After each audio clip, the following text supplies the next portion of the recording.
Hey Mark, how you doing? Good, Brian. How are you? I'm good. I'm good.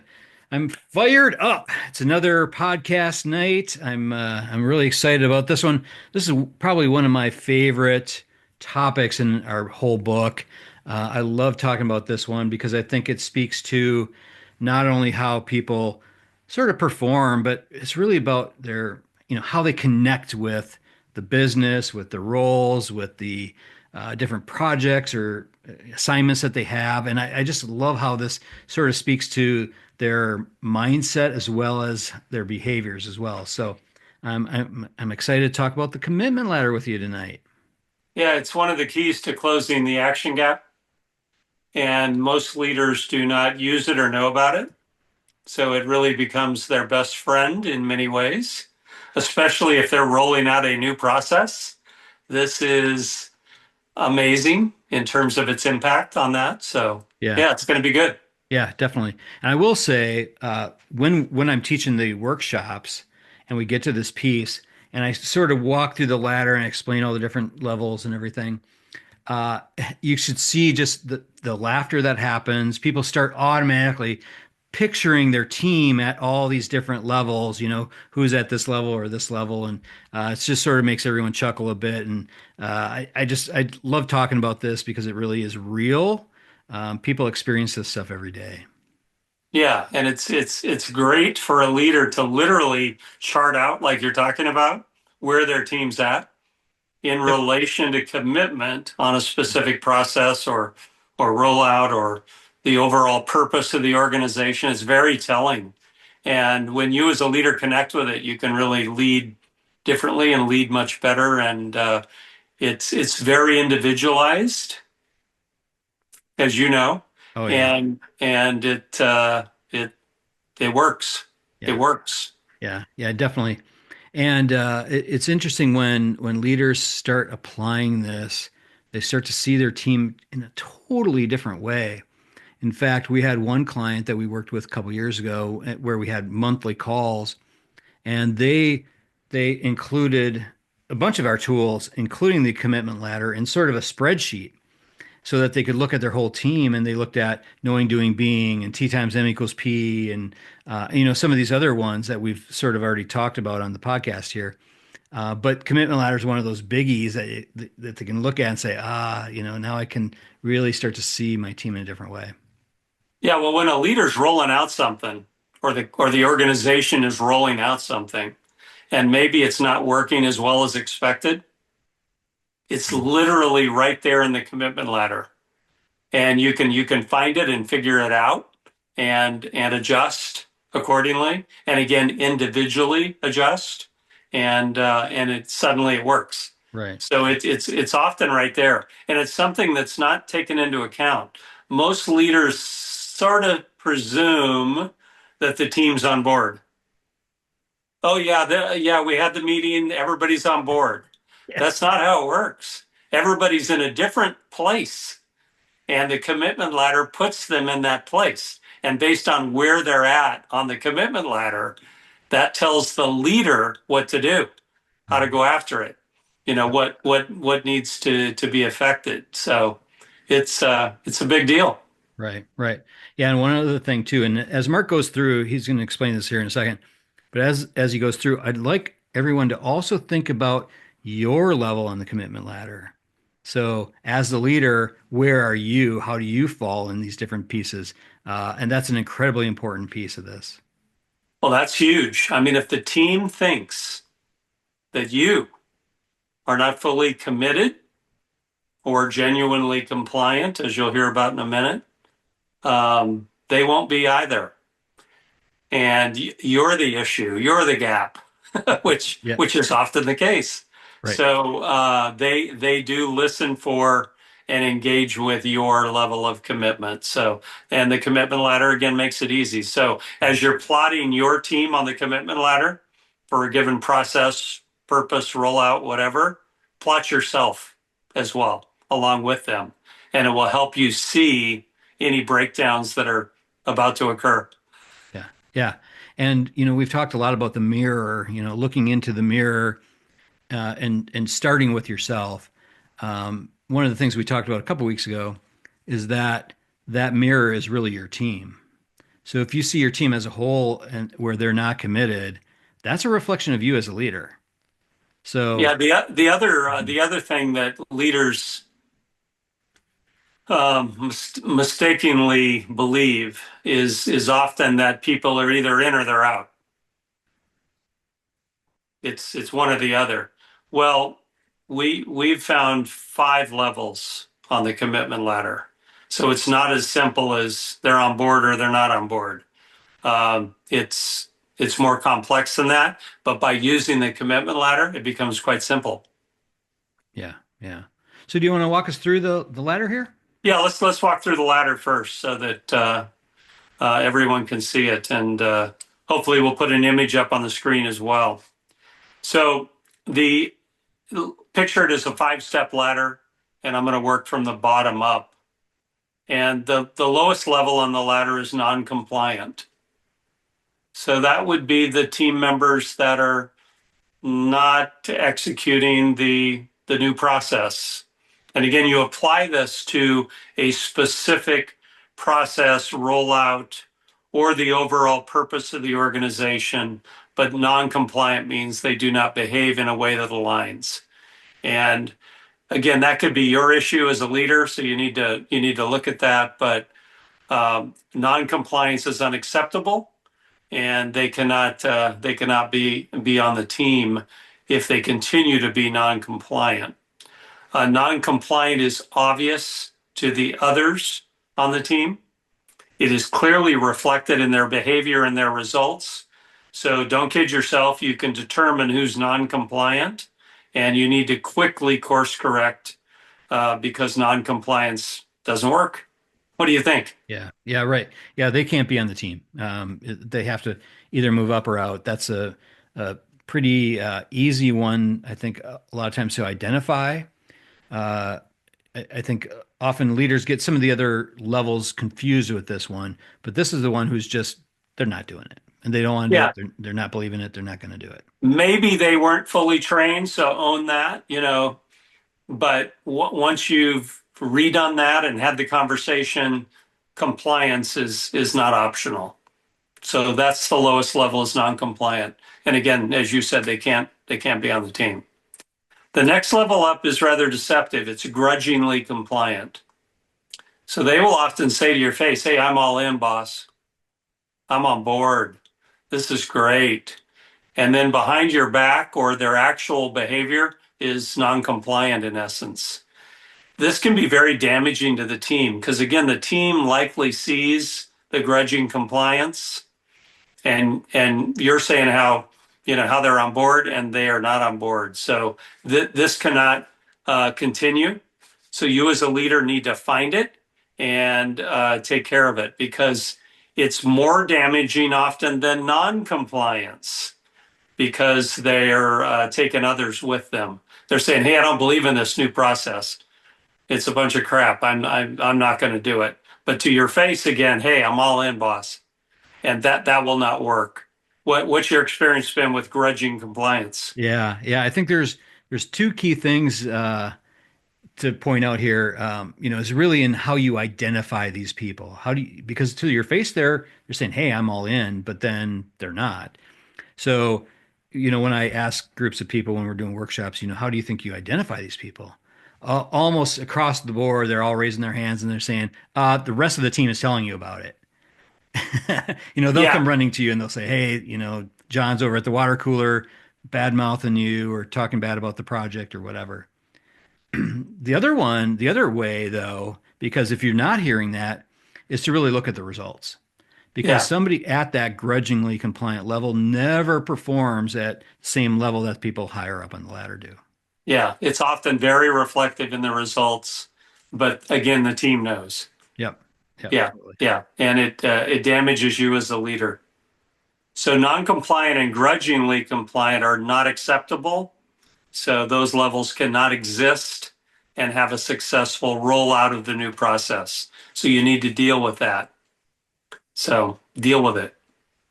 The next level, sort of the middle, is formal compliance. This one's not good, but it's common in new people And it means that they require ongoing instruction and direction in order to execute. They need to be told what to do. They don't know on their own. And again, for new people, it's common. It needs to go away rather quickly. But formal compliance we view as a temporary level. It's not something that can continue. Temporary, literally temporary. And then they move on up the ladder. So be aware of it. Understand that you as a leader own it for the new people, and you get them on board, get them executing, get them fully through Gapology. They have knowledge, they understand the importance, and they understand the actions they need to take, and then they move out of this level. So it's temporary. Yeah.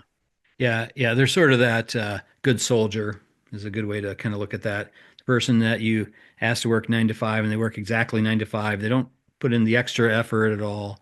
They sort of come to work, do their job, go home.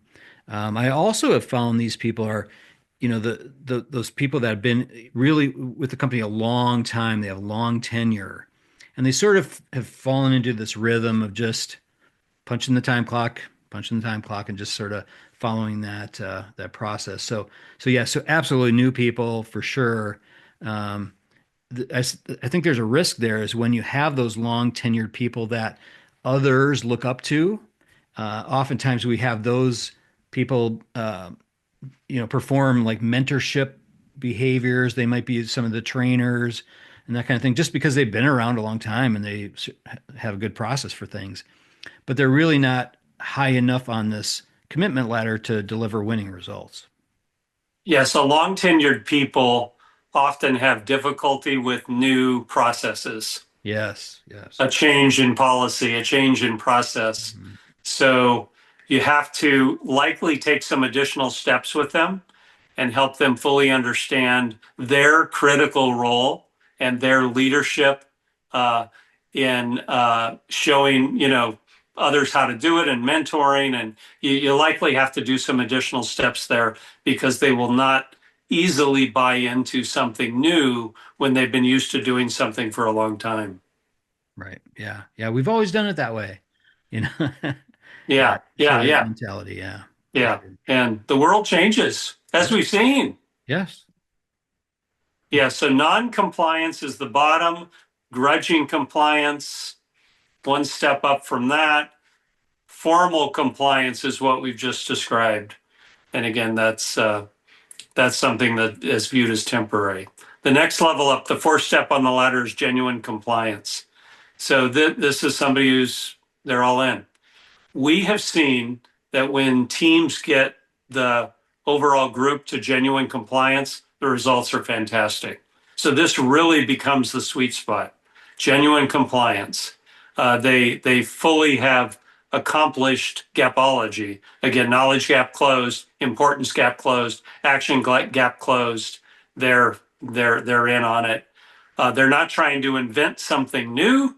They are executing at a very high level. This group can be used to mentor others as they model the behaviors that you're looking for. So this is where you want to get to, genuine compliance. Yeah. Yeah. This is a great level. If you can fill your team with, a bunch of these, I mean, you're really sailing. These people, they believe in what you're saying.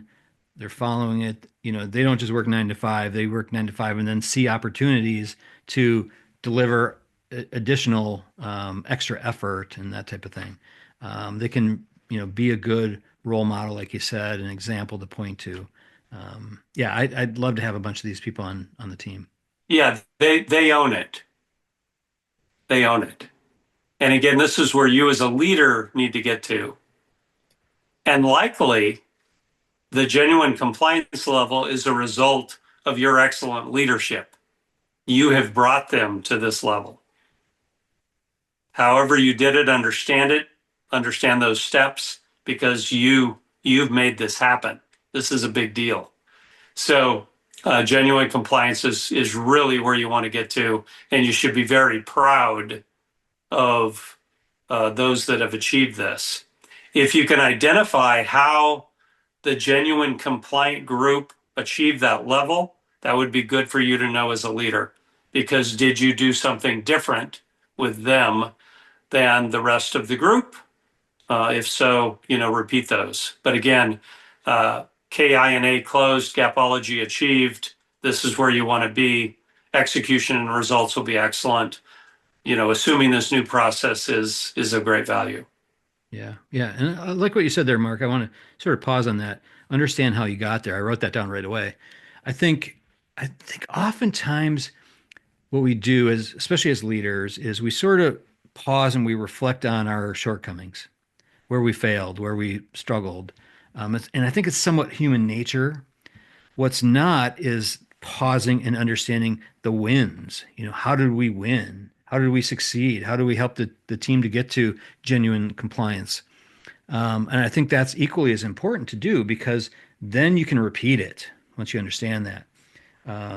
So I think just pausing, build that into your leadership rhythm, dedicating time to reflect on your wins and your losses, and repeat and prevent the other ones. Well, and you as a leader are going to have to do this again and again. There Yeah. will be new rollouts. There Mhm. will be new processes. You may join another organization, and if you can bring teams to genuine compliance, you yourself will be extremely successful. And as we look back at our Gapology research, the A group really had the capability of bringing their entire team to genuine compliance over and over again. They knew how to do it. And that's why they were in the top 10% of results, is because they could do this. So learn from this, to Brian's point. This is a big deal. Document your steps. You've got to make sure you understand why everyone is at the level that they're at. It is a reflection on you. And when you can get them to genuine compliance, great things are ahead. Yeah, yeah, absolutely. There's great power in pausing and just thinking. We don't do that stuff enough. Yeah. So what's the Yeah. last step? So the top of the ladder, somewhat deceptive, is committed. And a lot of leaders would say, yeah, I want everybody there. It can be a bit more challenging than the genuinely compliant level. Often the committed group is a smaller group, and they are often a bit rogue and trying to reinvent the wheel, and they can go beyond. It's difficult to manage a group of committed. So it's good to have a few people there. And again, if they continue to innovate and reinvent the wheel, and those things are something you're going to put in place, that's fine. But truly, genuine compliance is the sweet spot. Committed can be a bit challenging to you as a leader. It's good in the long run to have a few people at that level. And again, they may be a bit bored at the genuine compliant level, but there's always those next steps in a process that need to be developed. So you need to look at special assignments for them. Potentially mentoring would be something that they would be good at. You need to leverage their skill set. They may be above you in the execution level of this new process. But again, out of a group of 10, if you had a couple of people at this level, you're probably okay. But you want the group of genuine compliance, because that's where true execution, excellence happens. Yeah. What are your thoughts, and what has your experience been with the committed level? Yeah, yeah. I think you hit the nail right on the head there. While it sounds wonderful to have this whole team of people all coming up with new ideas and being, having fresh ideas and sharing all these, this type of stuff, I think it can be extremely challenging. And it really is a reflection of the strength of the leader, whether or not you can really manage this group. And there's great risk there. And this is one of the things I'll share as far as what I've experienced. If you have people at this committed level and you don't provide them with the right type of leadership that fits their style, where it doesn't connect with them, there's great risk in them sliding down the habit ladder. So Not the habit ladder. all right, the commitment ladder. Sorry, there's too many ladders. Uh, but sliding down the commitment ladder, there's huge risk in that. I've seen it time and time again where these people they're all gung ho, and then but the leader's sort of weak, doesn't provide them with the right type of empowerment, mentorship. They don't honor their level of commitment. They don't honor their skill level, and they start to overburden them by giving them all these extra assignments just because they're really good at something and they're sort of committed. And then what happens is they just started getting disgruntled and they slide down and they sort of land at that grudging compliance level and they sort of live there for a little bit. Oftentimes they'll kind of bounce back up and settle at that formal compliance level. They'll kind of just live there for a long time. So if you look at your team and you see that you've got a bunch of people at that formal compliance level, start to ask yourself, what is the leadership that I've provided to them? Where were they in the past? Were they at a higher commitment level in the past? And look at yourself and say, is there something that I could have done differently? And is there something I could do differently now? Yeah, we definitely have seen the committed level drop back, Yeah. often to the grudgingly compliant level. Yep. And that's sort of where we came up with a standing ovation. Yeah. Yeah. They, this group expects and thrives on recognition. So if they're at the committed level and you're not giving them the required amount of recognition, it again, you can be the issue. So the challenging thing for the commitment ladder is that you have 5 steps. Your team will range in all 5 of them. You're gonna have, if you're rolling out something, and you've got 10 direct reports, they're gonna be all over this ladder, and your knowledge of where they're at dictates the behaviors that you need to have and what you need to do, the actions you need to take. So the commitment ladder literally becomes this friend of yours that helps you truly understand how to close the action gap. We have this in the action gap within Gapology because it's all about, creating a culture of action and you as a leader leading that forward. Yeah. But that committed group, to Brian's point, is somewhat vulnerable because they often do require and expect a lot of recognition. So you need to think about what that looks like and how to make that happen. And if you see them slip, again, it is often about you. And if you catch it quickly, you can move them right back up. Isn't that our experience? Oh, yeah, totally, totally. And something occurred to me, I think you touched on it earlier, is your behavior with these different levels, the things that you do as a leader, is seen by the rest of the group. So make sure that you're addressing the people who are at that non-compliant or grudging compliant, address those people right away. Because the committed people are watching you. And if you're not addressing some of that stuff, that can also cause them to be somewhat grudging compliant and they could slide down that. So keep an eye on that. The other piece too, I will say, and this was actually somebody in one of our workshops shared this, and I was like, oh yeah, you're totally right. Is be aware of the level of celebration that you provide. So make sure that it's equal to the level of achievement. So if you throw a big party for a small achievement that the team made or that an individual made, and you over celebrate that, those highly committed people will be looking at that and saying, I have those wins all the time. Why don't I get balloons and a party and that kind of thing?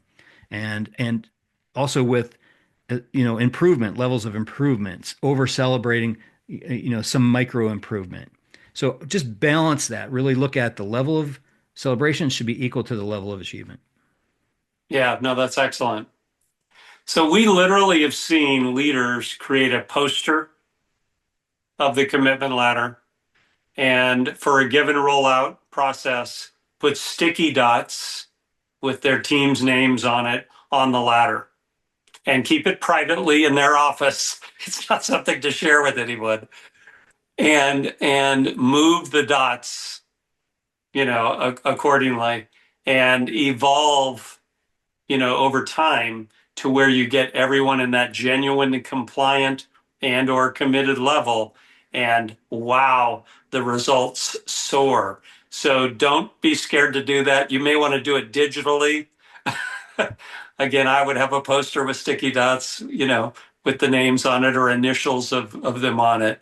And but the biggest thing here is it's about your behavior as a leader. You can move them up the ladder or off of the ladder, and it's all about you. So great execution, great closure of the action gap occurs at the genuinely compliant level, which is the fourth level on the 5 steps. And everyone just sort of falls in their own place. Don't assume, don't over assume that they're all on board. It's not likely. Look at the results. It'll be reflected there. And but we have found the commitment ladder to be incredibly successful throughout many organizations, many different industries. It simply works. It's about human behavior, and we're very proud to have included it in the action gap section of Gapology.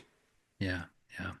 And if anyone needs help with this, feel free to reach out. We've actually had a few people reaching out recently, just with some needing some help, just having a few questions, and we love that. We love being able to jump in and share our perspective on that. So contact@gapology.org. That's contact@gapology.org. That's our email address.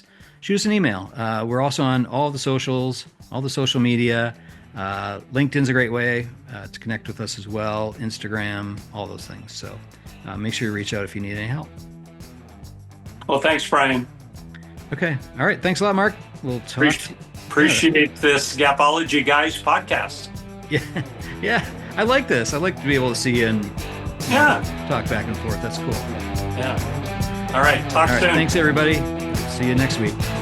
Thanks, everyone.